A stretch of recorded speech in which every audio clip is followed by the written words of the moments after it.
Disclaimer: I am just a humble Genshin Impact fan. I do not own any of the rights to Genshin Impact, or any of the content within it, such as the lore books. Those specifically belong to Hoyoverse.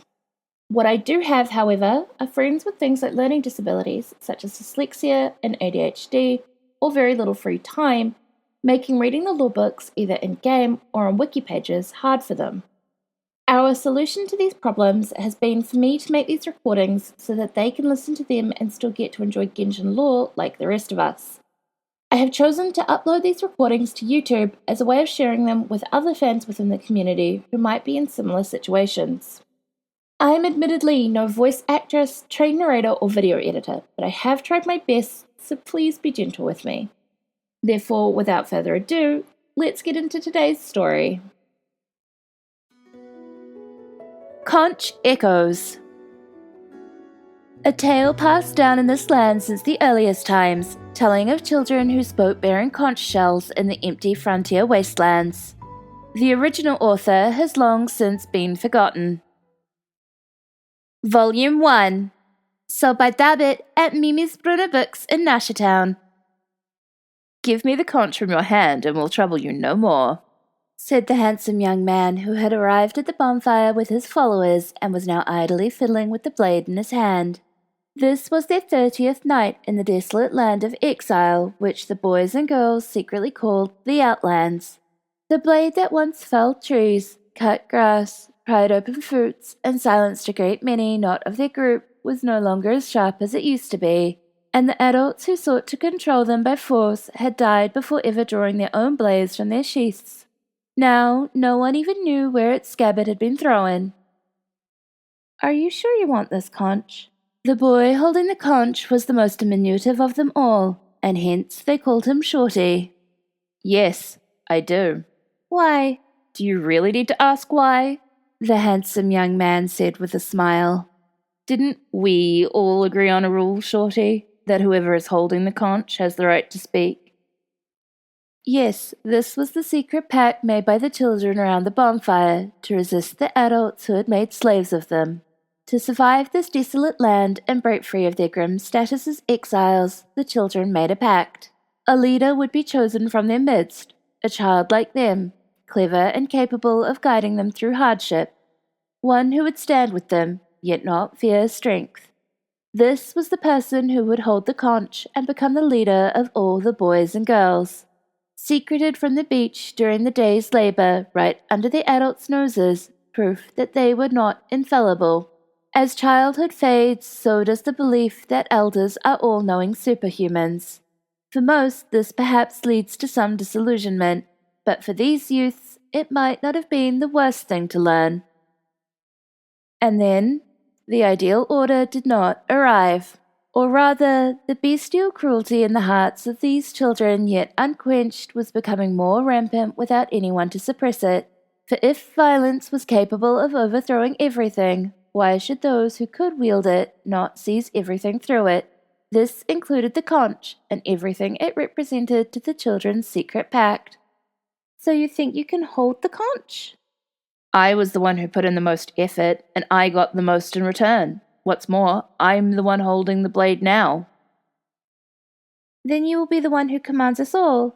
"Yes, of course I will be the one who commands you all." "Just like those adults at the beginning?" "Well, that might not sound so bad after all." "Well, if that's the case—" As if to answer, the short boy rose from the bonfire, his back to the flames, his face hidden in shadow. But the handsome young man thought he caught a smirk on the other boy's face, and a strange unease about the future washed over him. Until that night, he had believed all to be in his grip, like the knife steady in his hand. Shorty handed him the conch and turned to walk into the forest. After that night, the boy who once held the conch seemed to have vanished into thin air. Volume 2. Sold by Dabbit at Mimi's Brunner Books in Nashatown. "You knew that things would end up like this." The girl wearing glasses eventually found the short boy. As he returned, the other children parted to make way for him, their eyes filled with worry. At the path's end, a handsome young man lay slumped in a chair piled on with heavy objects, his features sharpened by the pallid green tone of his skin. His crimson-purple lips were stark against the bonfire's eerie flames, which flickered like a strange veil in the wind. The young man bore no visible wounds, and yet his hands hung dully, long stiffened as if cast in plaster. The blade that he had once wielded with so much pride had fallen right there. Not a single person picked it up. "Things always end up like this. I just didn't think it'd happen so soon." The boy picked up the blade. Though still hard, it bore the scars of years of wood chopping with its nicked edges and dented surface. The young man didn't know how to tend to this power, but as it was his only lifeline, he kept the blade's need for tending a secret. Naturally, he grew to distrust all and sundry. His sleep became short and restless, and he was quick to anger. The fear of revealing flaws like the adults did caused him to reveal still more flaws. Things could thus only end in one way. In truth, the only thing the protagonists in most stories need is more patience. "When did you start seeing this?" "Since he demanded the conch from me, I guess." "Back when he wanted the conch? Just what is the conch?" "It's nothing. A toy we found on the beach, really. He would have tossed it sooner or later, either that or maybe broken that blade. To carry both would only have slowed him down." A pair of hands holding a conch emerged from between the boy and the girl. The owner of the hands stepped forward and placed the conch in the boy's hands. The boy looked down and saw red marks on the palms beneath the shell, left there by the coarse rope. "So what will you do?" the girl with glasses asked him. He raised the conch to his lips and tried to blow it, just like he'd seen in the picture books. But instead of a clear call, only a soft, comical puff of air could be heard. Then he brought it to his ear and listened, and from the conch came the sound of waves.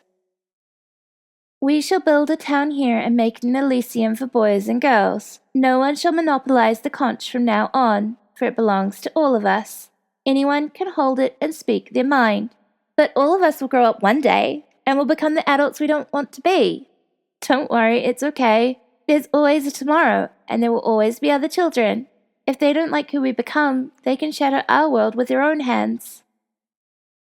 A short, unassuming boy, and a rather smart one, he hurled the dented blade into the waves and placed the conch amidst the children. Other information. Completing this book series awards the achievement as a bee produces honey that is part of the Mortal Travails Series 6 collection. This book is effectively telling the origin story of the Conch Gang, the group of stray kids under the care of Katya, the owner of Speranza, and one of the factions of Nod-Krai. According to some stories, it was a group of children who were the first to conquer Nasha Town, and it is said they would blow into a conch shell to call gatherings. Notable current members of the gang are Orni, Helka, and Maisie, while former members include Aino and Linnea. Other names.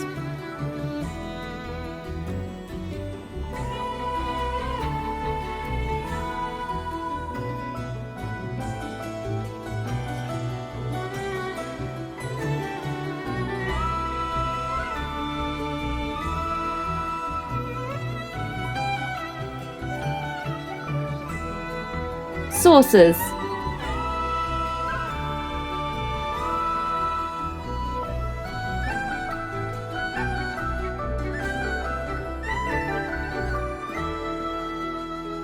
If you made it this far, thank you so much for watching. Ad Astra Abasosk.